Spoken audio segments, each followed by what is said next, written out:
What's up, YouTube? This is Too Raw for TV. All right, I just want to say something real quick before I begin this video. This breaking news. If you listen to my video about Trump and Dr. King and the bus, I said in the video that they reported that they moved the bus into Trump's private dining area. If you bother to listen to the entirety of most of the video, I said that when the media asked for photographic evidence that they did indeed do that, the White House declined, or they haven't responded. So, and I know that they replaced his bust with a bust of Winston Churchill, who, first of all, is not American, and secondly, was an avowed white supremacist. But anyway, let's get into this breaking news, and that is that Joy Taylor is out at Fox Sports, according to reports. She is out at Fox Sports as part of a significant shakeup that will see multiple programs, including FS1 Speak, come to an end. According to a report from The Athletic, Taylor's exit coincides with the cancellation of 3 underperforming studio shows: Speak, Breakfast Ball, and The Facility.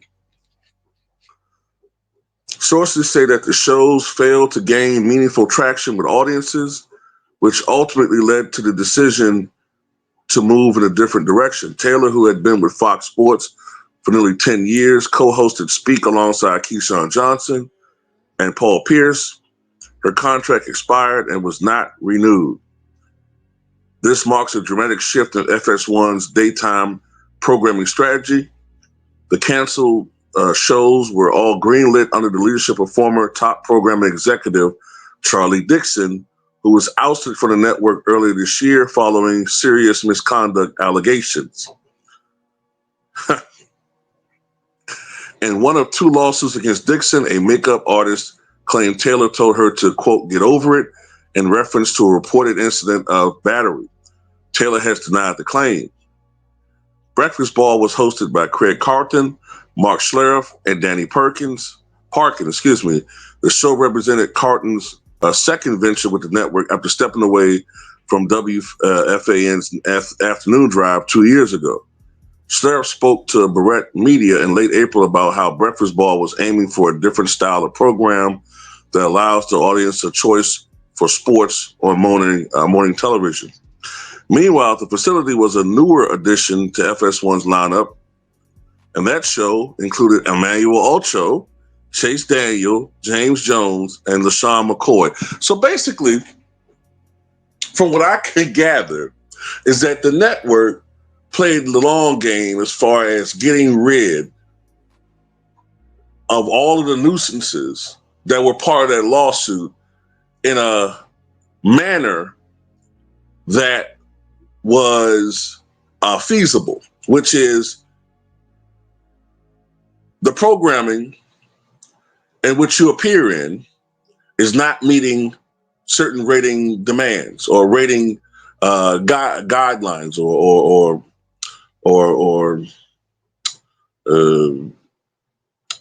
measurements, whatever, right? And I did not know that they had got rid of Charlie Dixon. I didn't know that. If that was reported, it missed me because I was wondering what was going on with Charlie Dixon. Because, you know, that story hit, I think, if I remember correctly, sometime around September. So earlier this year, they got rid of Charlie Dixon. That totally missed me. I did not know that. So that makes sense now. That makes total sense. So they got rid of Charlie Dixon. So that you knew if they got rid of Charlie Dixon, eventually they were going to part ways with these other 2. So they went into her contract expired.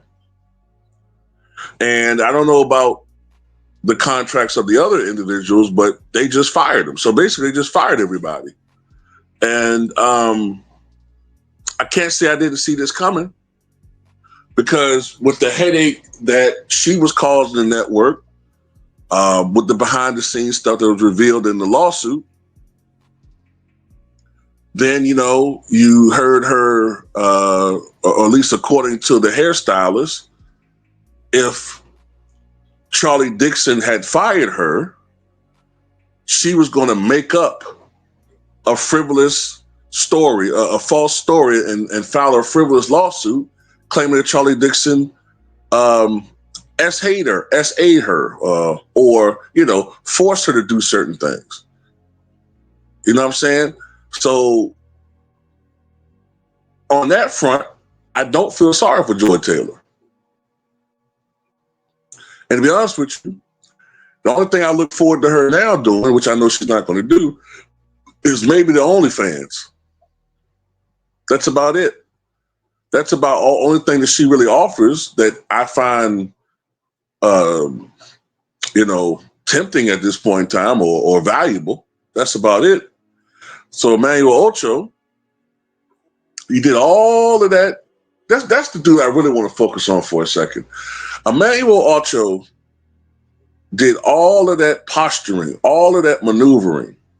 He did all of that backstage backstabbing, from what I understand and read. All that jigging and cooning, only to be fired by Fox. Now, Emmanuel Ocho will probably resurface somewhere else eventually. I wouldn't be surprised if he winds up on ESPN in some capacity. Joy Taylor, I think, well, you know what? I take that back. I don't know now. I take that back with Emmanuel Ocho because of his link to Joy Taylor, and that even though he wasn't totally involved in that, the fact that all of that messiness got intertwined, he got intertwined with that messiness. Now, I take that back. I don't think that he'll ever be with ESPN. Not that they're squeaky, but ESPN is kind of different. Disney is a different entity. So, I don't know about Emmanuel Ocho. I guess maybe he could somehow get a gig with ESPN, possibly. But then I think about it, I think there's a less chance of that. Joy Taylor, I don't see it happening with her. Nah. Mm-mm. Not with the peanut butter skin. Not with those big cans. It ain't happening. Not with the messiness that she's with. Anytime you're out there and it's put out there that you are basically you got the position where you got to be where you are based upon casting couch situations, and you're scheming with directors and producers and you know what I'm saying? A producer put you out for bait as far as getting talent signed to the network, and then you say that, hey, if something ever went wrong, I'm a Me Too this guy and ruin his career. Even though Charlie is no angel and he should have been fired. You know what I'm saying? Going around making his own personal harem at FS1. But yeah, I think she's not going to be on any network, major networks. That's done. So the only thing next for her is OnlyFans. OnlyFans or whatever. Brazzers.